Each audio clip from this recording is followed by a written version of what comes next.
And here's some pictures from Lake George, New York, where they had the New York State Open. Great tournament.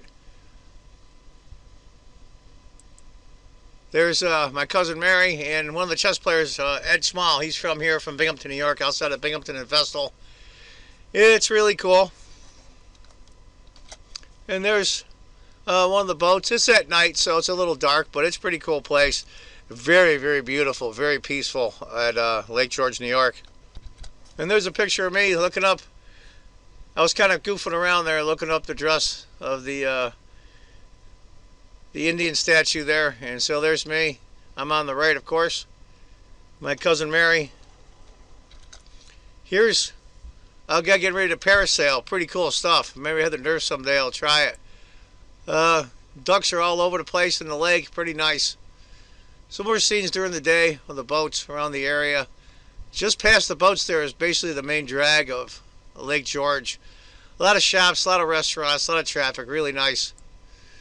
And there's that guy that was parasailing. There he is in the air. And there's another picture of him there.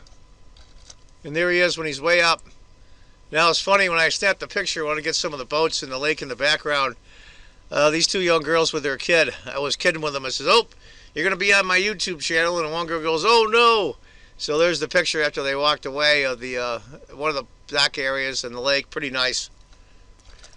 And there's the carousel on the far end. They have a little kiddie, like a park thing, where they have, you see on the left there, the thing that goes up and down and drops. It's basically like the huge ones in the big amusement parks, but just for kids. They have a little bumper car set up, like bumper cars on water, a little miniature golf. It's pretty cool. It's basically a kids park, period. Here's a picture of me at one of the tables. I was at the Tiki Hotel on Canada Street in Lake George. There's a picture of me. Boy, I'll tell you, when you see a picture of yourself, you can tell how old you're getting. And there's me again. You'll see when I show the games on YouTube how well I did, good or bad. And there I am again playing. I'll tell you, it's tough for us old guys to try to concentrate playing chess, but we love to play, so. And there's the main playing hall in the Tiki Hotel. It's a lot bigger than it looks. It was a really great turnout on both sides. They have a stage on the right-hand side where the high-rated players sit a little bit above.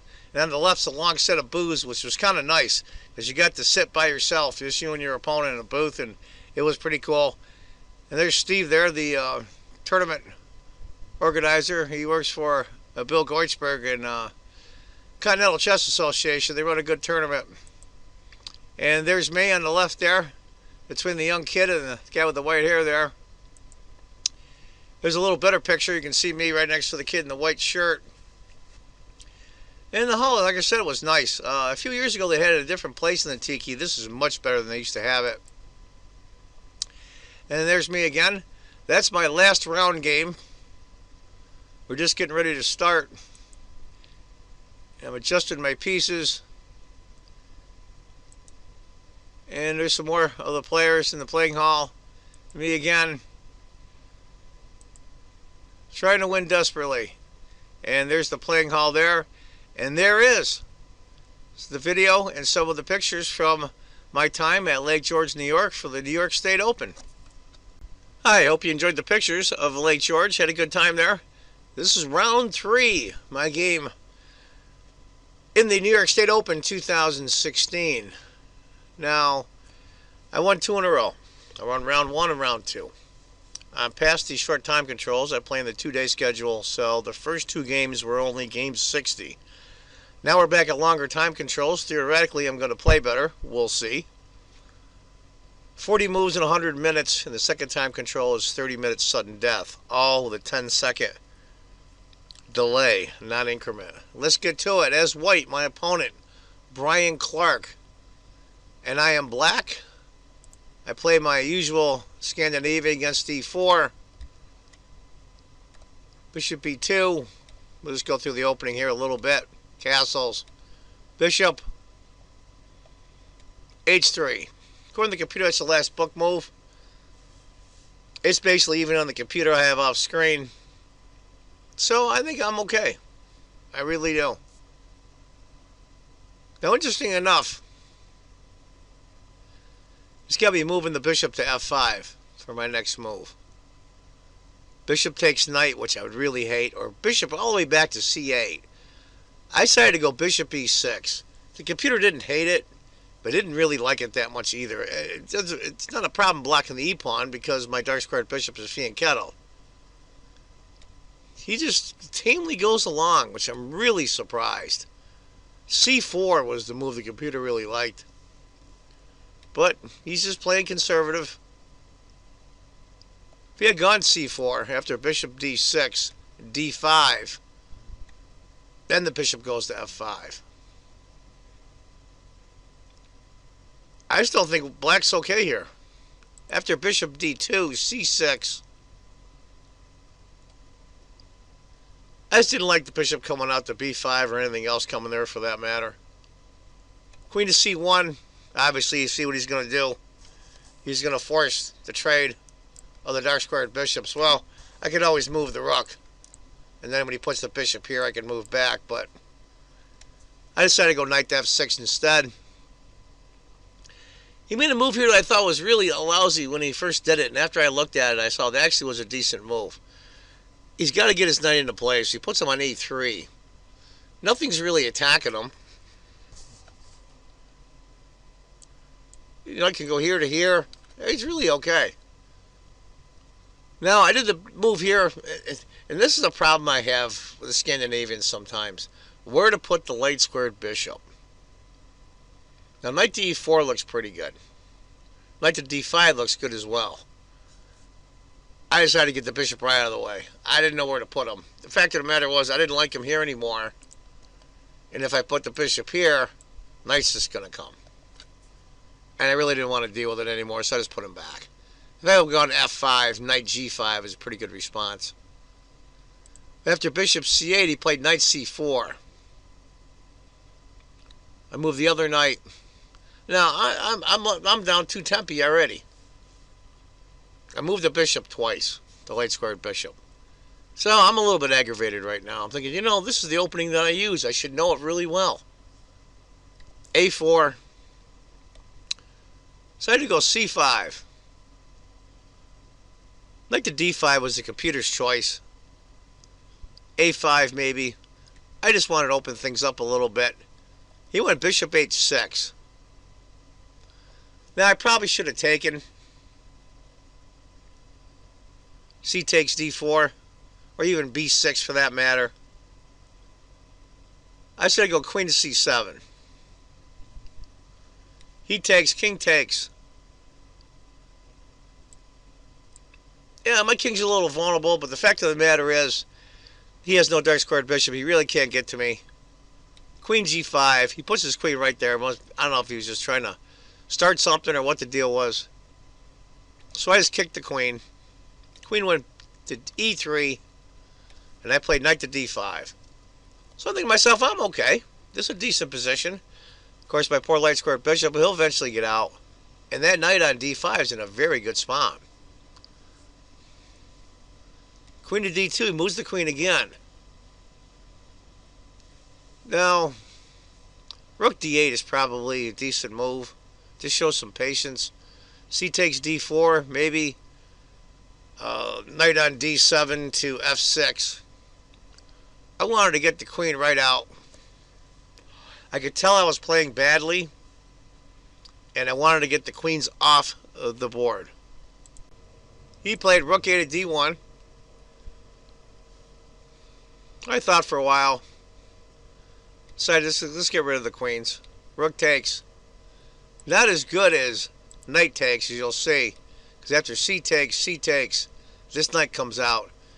And this knight here is a monster. But after rook takes, knight f4. I figured I'd go after a light squared bishop. Rook f to d1. And I thought for a while here, should I go after his bishop? He really can't go anywhere decent. And I played a move, frankly, that's just absolutely off the hook. I wanted to open up the A file, so I played knight to b6. It's not the end of the world after A takes, but You know, hope chess. He's going to take, right? And give himself the double rooks? Well, of course not. Bishop b5. That was the move that I missed that really puts a crimp into my plans. Now, I don't want to play c takes d. He takes with the rook, or the knight, excuse me. I got double pawns on the b file. My position sucks. That white bishop there is a monster. So I go bishop e6. He goes knight e5. Now, believe it or not, it looks like I'm doing badly here as black, but tell you the truth, I'm really okay. According to the computer anyway. We're basically even now.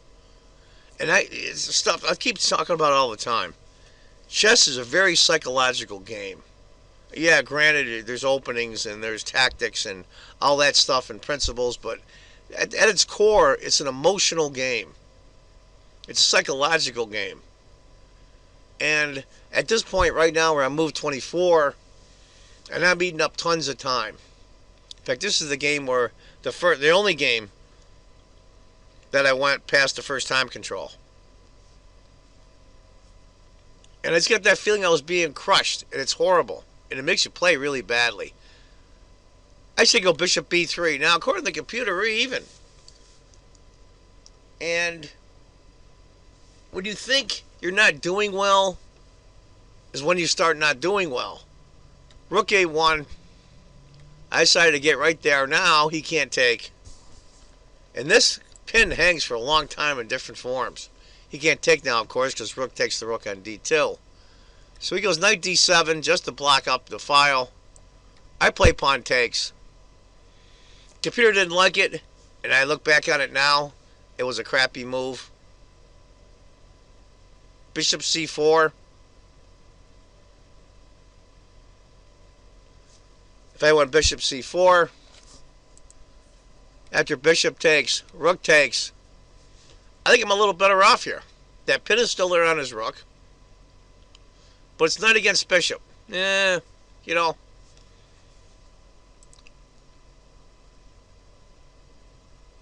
Knight d7, c takes, rook takes, bishop e6.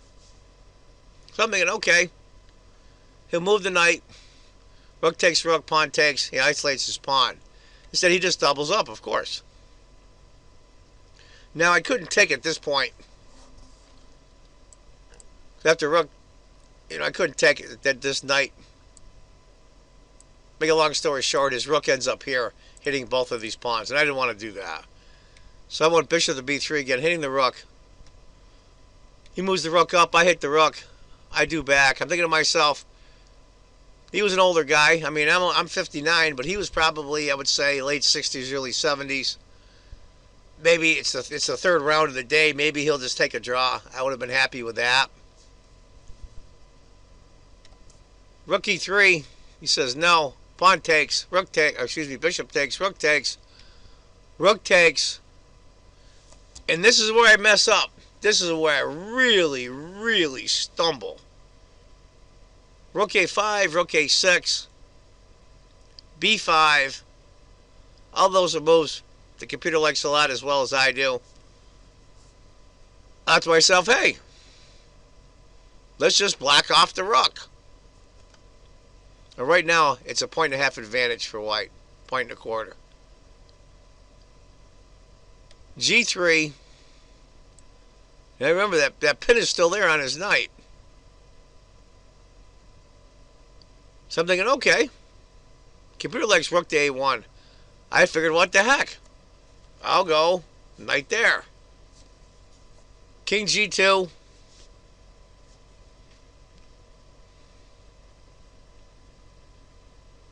What to do, what to do? Rook a2 is a good move here, and I missed it.